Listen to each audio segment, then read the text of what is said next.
اپنی ضرورت کے باوجود، اپنی مالی محبت کے باوجود اب آپ مال کو اپنے رشتہ داروں پر خرچ کریں، یتیموں، فقراء اور مساکین پر خرچ کریں، گردنیں چھڑانے پر خرچ کریں، سوال کرنے والے جو ضرورت مند اور محتاج ہوں سوسائٹی اور سماج کے ان لوگوں کی مدد کریں۔ اللہ رب العزت یہ سماجی، فلاحی، رفاہی امور کا تذکرہ فرما رہے کہ اصل نیکی یہ ہے، ادھر رخ کرنا ادھر رخ کرنا وہ ایک ضروری معاملہ ہو گیا، اصل نیکی یہ ہے بنیادی عقائد صحیح ہونے چاہیے، اور پھر یہ مال اللہ کے راستے کے اندر خرچ کرو، نماز کا قیام کرو اور سوشل ویلفیئر کے کام کرو۔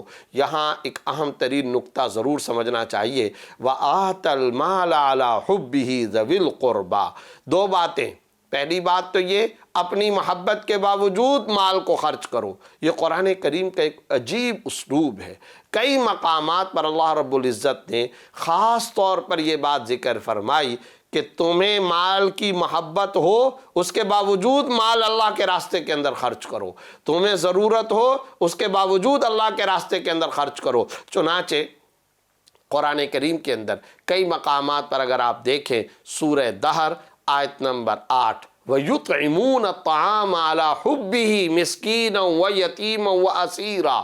ایمان والوں کی نشانی یہ ہے اپنی ضرورت کے باوجود، اپنی مالی محبت کے باوجود مسکین کو، یتیم کو، قیدی کو کھانا کھلاتے ہیں، اپنی مالی محبت کے باوجود۔ آپ چلے جائیے سورہ حشر آیت نمبر 9 کے اندر، وَيُؤْثِرُونَ عَلَىٰ أَنفُسِهِمْ وَلَوْ كَانَ بِهِمْ خَصَاصَةٌ۔ صحابہ کی تعریف کیا فرمائی؟ اپنی حاجت اور ضرورت کے باوجود دوسروں کو اپنے اوپر ترجیح دیتے ہیں۔ چوتھے سپارے کا تو آغاز ہی اسی سے ہو رہا ہے، لَن تَنَالُوا الْبِرَّ حَتَّىٰ تُنْفِقُوا مِمَّا تُحِبُّونَ۔ تم اعلیٰ درجے کی نیکی تک نہیں پہنچ سکتے جب تک کہ تم اللہ کے راستے میں وہ چیز خرچ نہ کرو جو تمہیں محبوب ہو، جو تمہیں پسند ہو۔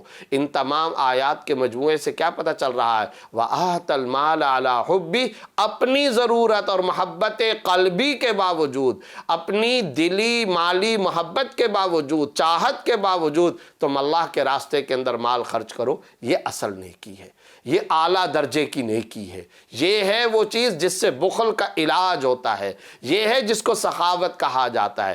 پھر اسی آیت کا اگلا جز اور بھی عجیب، ذوی القربہ، آت المال علی حب ذوی القربہ، اپنے رشتہ داروں کو، اعزا اقربا کمیونٹی پر خرچ کرو، اپنے لوگوں کو اٹھاؤ،